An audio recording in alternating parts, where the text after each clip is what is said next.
Perkenalkan, saya Wahida dengan NIM 231703058. Perkenalkan, saya Dimas Ricardo dengan NIM 231703066. Perkenalkan, saya Bona Siletonga dengan NIM 231703021. Prodi Keuangan Stambuk 2023 Fakultas Vokasi Universitas Sumatera Utara. Baik, pertama-tama kami ucapkan terima kasih kepada Bapak karena sudah mau meluangkan waktu di tengah kepadatan kerja. Sebelumnya, nama Bapak siapa? Oke, baik, saya memperkenalkan diri. Nama saya Bina Samosir. Saya manajer di salah satu bank perusahaan plat merah di Medan.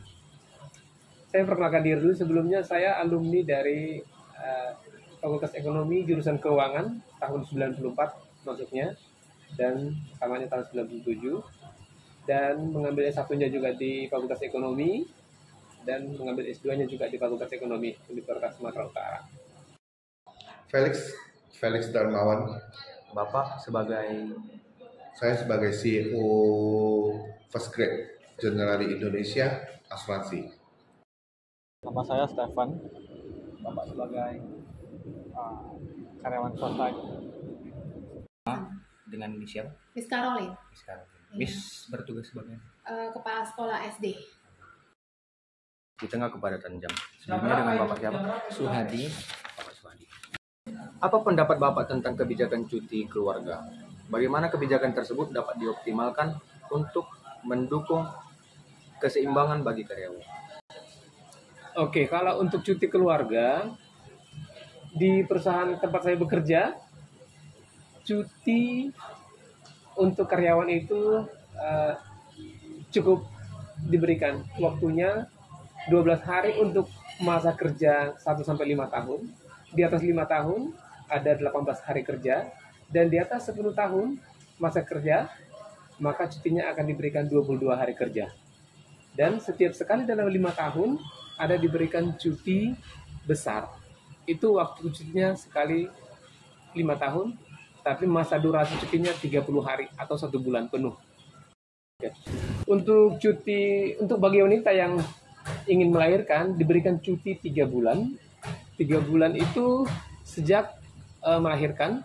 Jadi dia tetap diberikan fasilitas, baik itu gaji, uang cuti, dan fasilitas-fasilitas lain seperti uang bonus dan insentif.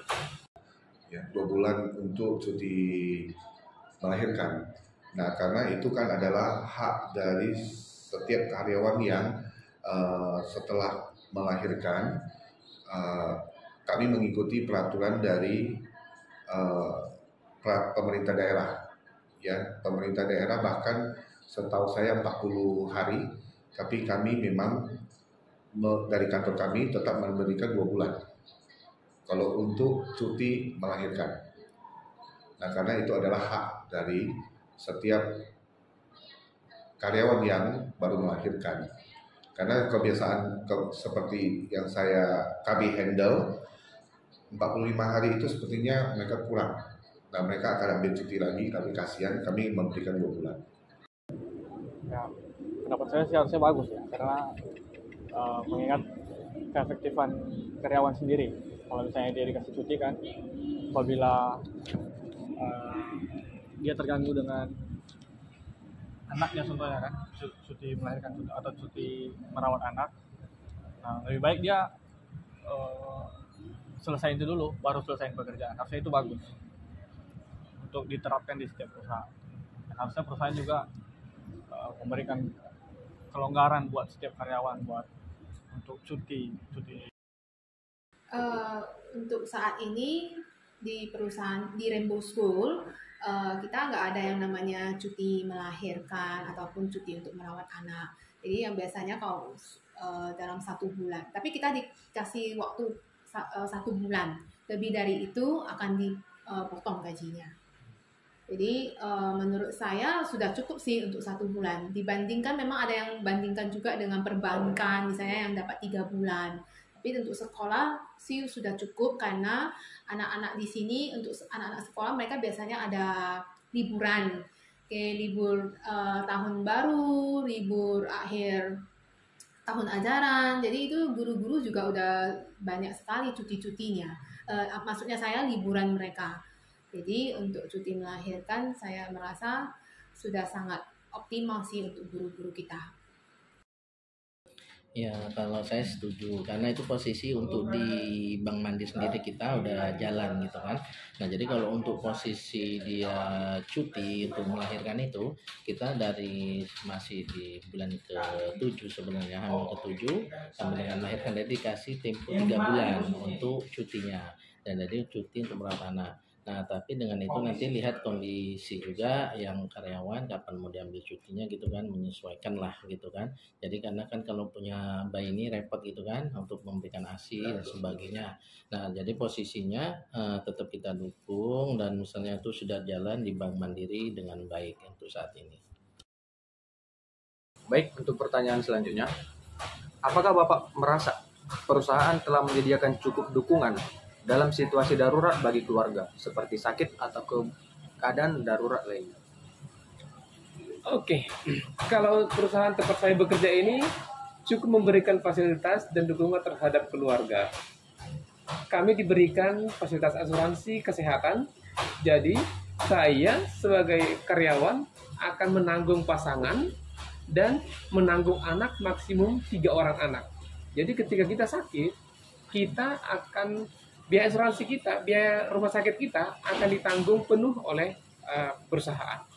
Gitu. Kalau tunjangan begitu, tunjangan melahirkan, tunjangan melahirkan ada, kami memberikan. Ya tentu sesuai dengan porsi masing-masingnya. Karyawan ini jabatannya apa? Karyawan ini dia sebagai jabatannya sekretaris, ya itu tentu ada tunjangan. Tapi sesuai dengan porsi masing-masing. Berarti nggak ada ketentuan seperti patokannya cuma dari porsi jabatan. Porsi jabatan. Dan berapa lama mereka sudah berada di perusahaan. Perusahaan sendiri itu tergantung sih. Baik lagi ke pemimpinnya bagaimana, pemimpin perusahaannya. Apakah dia pernah merasain hal yang sama? Kalau misalnya dia harusnya mengerti moral ya, dia pasti memberikan kebijakan tersebut. Iya, kita di sini dalam 1 tahun dikasih cuti sebanyak 3 kali. Yang harus ada surat cutinya. Jadi itu boleh dengan syarat 3 kali. Nah, dalam surat cuti itu misalnya harus berapa hari itu tergantung dari dokternya. Jadi menurut saya sudah cukup bagus sih, dan selama ini karyawan-karyawan dan guru-guru di sini juga tidak ada yang mengeluh tentang cuti di sini.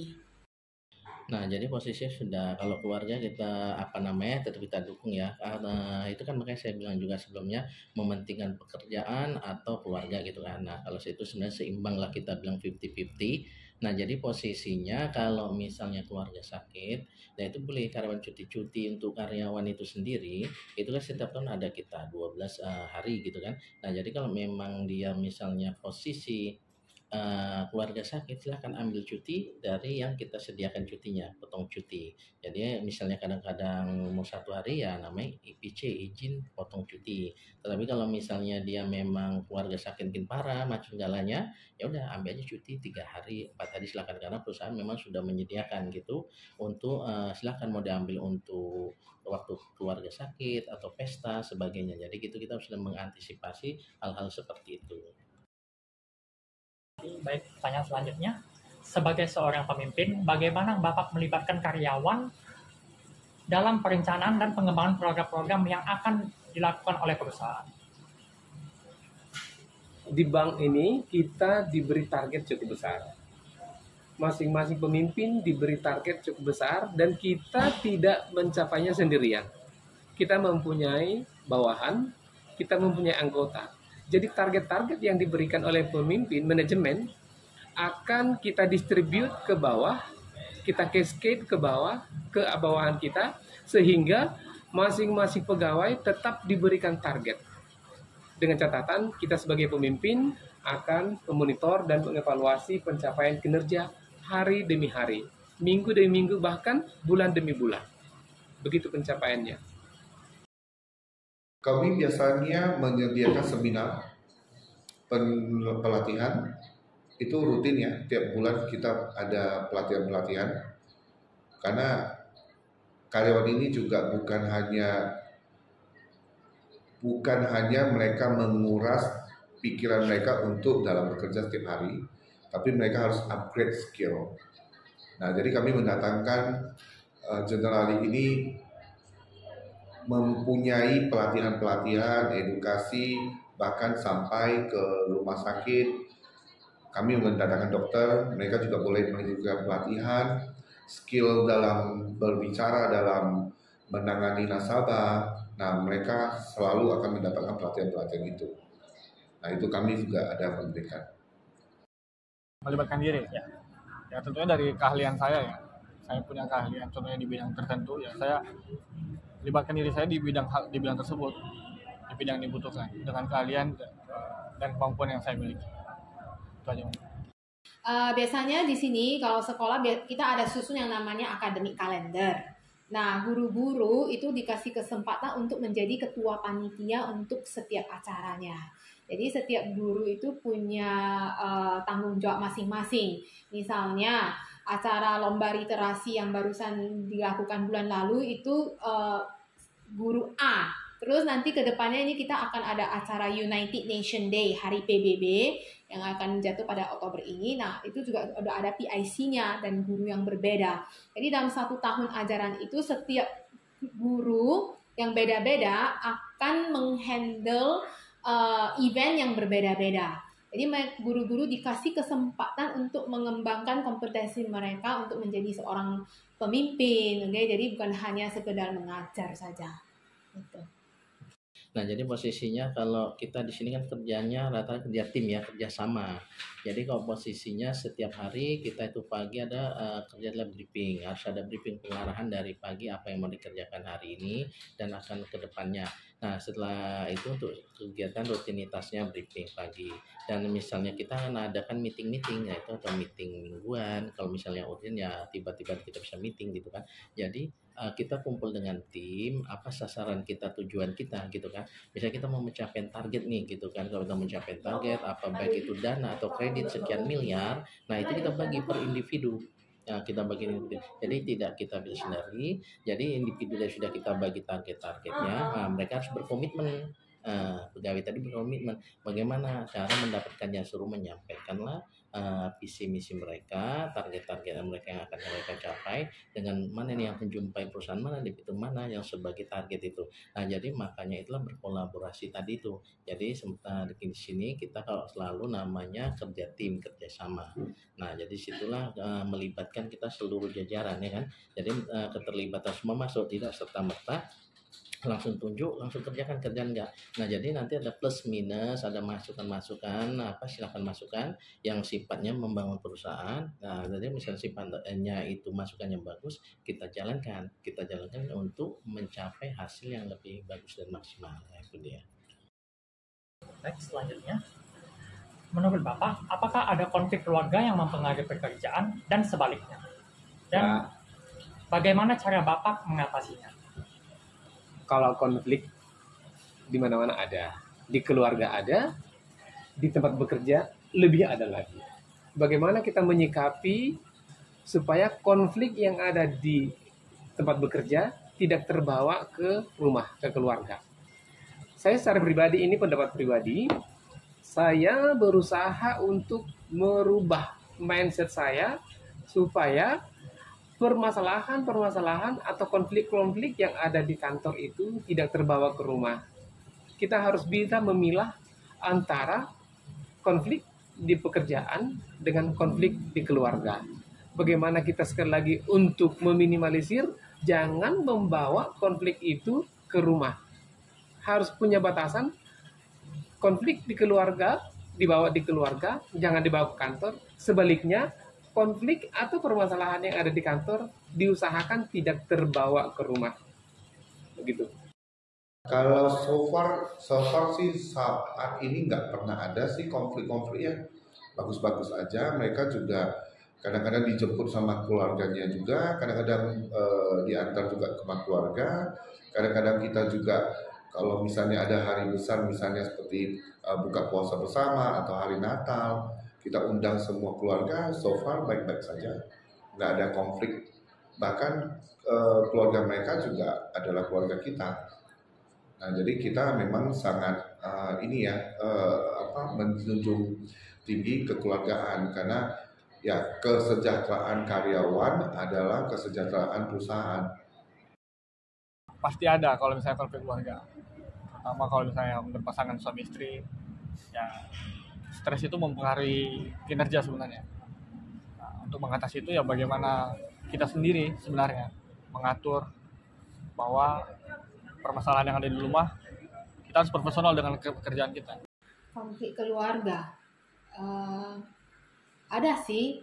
Kadang misalnya guru yang lagi ada masalah dengan keluarganya, bisa tiba-tiba tidak mood untuk mengajar, tiba-tiba tidak datang. Nah, itu sangat mempengaruhi jadwal yang sudah tersusun. Karena sebagai seorang guru, kita di hari itu harus masuk kelas itu ya harus datang. Tapi karena dia ada masalah dengan keluarganya, ya jadi harus tertunda. Kita pernah ada kejadian seperti itu juga. Nah, cara saya biasanya mengatasinya akan saya panggil guru itu, cari tahu dulu masalahnya itu sebenarnya apa. Kalau memang bisa diselesaikan, ya selesaikan baik-baik. Kita konsultasi lah, saling terbuka, dan ya guru itu juga harus bertanggung jawab gitu. Jadi kemarin itu pernah seperti itu juga, dan akhirnya guru itu kembali mengajar. Nah, itulah pasti itu. Ini hal yang sulit tuh dia. Kalau konflik dengan keluarga pasti. Jadi kalau contoh misalnya kadang-kadang kalau ada cekcok di rumah gitu kan, atau suami istri, apa misalnya karena ya anak macam kan, terbawa itu lesu dia kerja gitu kan. Nah, itu otomatis juga ada juga yang mau pulang cepat, entah keluarga sakit atau apa, pasti banyak ada aja tuh. Nah, jadi seperti itu kita harus profesional. Jadi kita panggil untuk dari pegawai-pegawai tadi dikasih arahan. Jadi seperti itu. Ya salah satunya kembali hampir dengan jawaban selanjutnya, ya kalau memang itu cuti aja dulu gitu kan. Jadi jangan membebankan dari pekerjaan ini. Nah, kenapa? Pasti nanti datang telat itu dia, ya kan, kerja bengong, hasil kerjanya amburadul, nggak jelas gitu kan. Nah, ini jadi posisinya itu pasti sangat berpengaruh. Nah, itu kita ajak ngobrol bareng apa masalahnya. Nah, kalau misalnya dari untuk saya keluarga sakit macam kita kan ada di sini jaminan kesehatan, ya kan, sudah masuk rumah sakit atau jaga siapa, kita ada ngasih pengarahan ke pegawai-pegawai, kita arahkan bagaimana solusi-solusi yang baik agar tidak berpengaruh terhadap kinerja yang dilaksanakan sehari-harinya oleh para pegawai tadi. Nah, jadi kalau misalnya memang nanti tidak bisa masuk pegawai lagi itu kita sarankan cuti dulu. Tetapi kalau misalnya memang nggak apa-apa bisa diselesaikan, sudah bisa kasih tempo untuk menyelesaikannya waktu. Habis itu kalau tidak mengganggu pekerjaan silakan, tidak usah cuti, tidak apa-apa, seperti itu. Bagaimana penerapan kebijakan perusahaan terkait fleksibilitas kerja dalam upaya menyeimbangkan antara tuntutan pekerjaan dan juga kehidupan keluarga? Apakah ada saran nih dari Bapak dan apa tantangan untuk kebijakan ini ke depannya untuk perusahaan? Oke, kalau di kita ada namanya work-life balance, ya. Jadi ada keseimbangan antara kehidupan pekerjaan dengan kehidupan di luar pekerjaan, tentunya kehidupan keluarga. Nah, bagaimana kita menyeimbangkan itu? Kita sebagai karyawan harus bisa memilah-milah waktu, membagi waktu antara pekerjaan dengan rumah tangga, dengan keluarga. Usahakan pekerjaan itu tidak terbawa ke rumah. Selesaikan pekerjaan. Minimal bila kita dibutuhkan untuk lembur menyelesaikan pekerjaan, oke, kita harus lembur supaya pekerjaan itu selesai di kantor. Jadi kita pulang ke rumah tidak membawa beban pekerjaan lagi. Ya. Nah, work life balance yang dimaksud di sini adalah keseimbangan antara penyelesaian pekerjaan dengan kehidupan pribadi. Kita dikasih cuti untuk tidak bekerja. Tentunya kita diharapkan untuk dapat menikmati kehidupan pribadi, bisa berwisata, supaya kehidupan pekerjaan yang di kantor ditinggalkan dulu, kita dikasih cuti. Makanya kita dikasih fasilitas cuti itu untuk menyeimbangkan antara pekerjaan dengan kehidupan pribadi dan keluarga. Gitu. Itu yang dimaksud dengan work-life balance tadi. Ya, kalau saat ini ya, kami menerapkan sistem peraturan dari pemerintah daerah, yaitu termasuk penghasilan mereka itu ada yang minimal untuk seorang karyawan. Nah, itu kesejahteraan mereka. Ya, tentu saja mereka juga ada pesangon, ya THR kan, maksudnya THR. Dan tentu juga ya kadang kalau kami sistemnya di sini, nah seperti yang hari ini yang teman-teman adik semua lihat ini semua karyawan, ada juga yang tenaga pemasar. Nah, kalau tenaga pemasar mereka penghasilannya dari mana? Mereka penghasilannya dari insentif. Nah, seperti mereka mendapat nasabah, maka mereka akan mendapatkan insentif. Nah, sedangkan karyawan yang di sini mereka murni hanya dari penghasilan gaji. Tentu kalau ada tunjangan hari raya saja, nah sejauh itu saja. Banyak sebenarnya, tapi salah satunya yang saya rasain ya, harusnya kalau misalnya kita karyawan sudah di rumah atau di luar jam kerja, harusnya tidak ada gangguan lagi dari perusahaan. Nah, itu minimal lah satu contoh dekat yang semua karyawan pasti merasa hal seperti itu. Bisa, tapi ya tidak dituntut untuk melakukan kerjaan di luar jamnya untuk seprofesional itu. Ya, kita juga karyawan punya waktu untuk keluarga, waktu untuk pribadi kita. Ya, minimal itu sih perusahaan menerapkan. Di sini maksudnya berarti kalau kita pas ada masalah atau ada konflik, guru-guru bisa misalnya mengajar dari rumah atau seperti itu. Kita juga pernah ada kejadian seperti itu pada saat guru itu lagi harus keluar kota, dia tidak bisa hadir karena namanya keluar kota itu dia karena ada masalah keluarganya. Jadi tanggung jawab dia di sekolah juga tetap harus dijalankan. Nah, pada saat itu terpaksa kita menganjurkan guru itu untuk daring.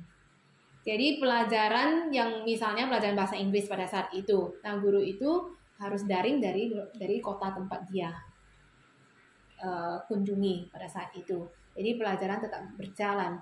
Nah, pada saat itu juga lumayan lama ya, sekitar 2 bulan juga guru itu away dari Medan. Nah, jadi yang kita ya fleksibel juga lah, kadang kita nggak terlalu harus mengikuti aturan itu dan harus itu juga. Kadang-kadang kita harus mengerti juga keadaan karyawan kita, oke? Terus apa yang terjadi dengan guru-guru kita. Nah, kita cari tahu memang ada solusi yang baik, kita sama-sama win-win solution lah. Nah, guru itu waktu itu juga setuju dia bisa untuk daring. Jadi pelajaran dia juga nggak terganggu. Nah, seperti itu. Jadi posisinya ya, kalau misalnya untuk kita di sini mandiri sendiri, sebenarnya sudah di tantangan untuk pekerjaan dan seimbang lah. Jadi kenapa?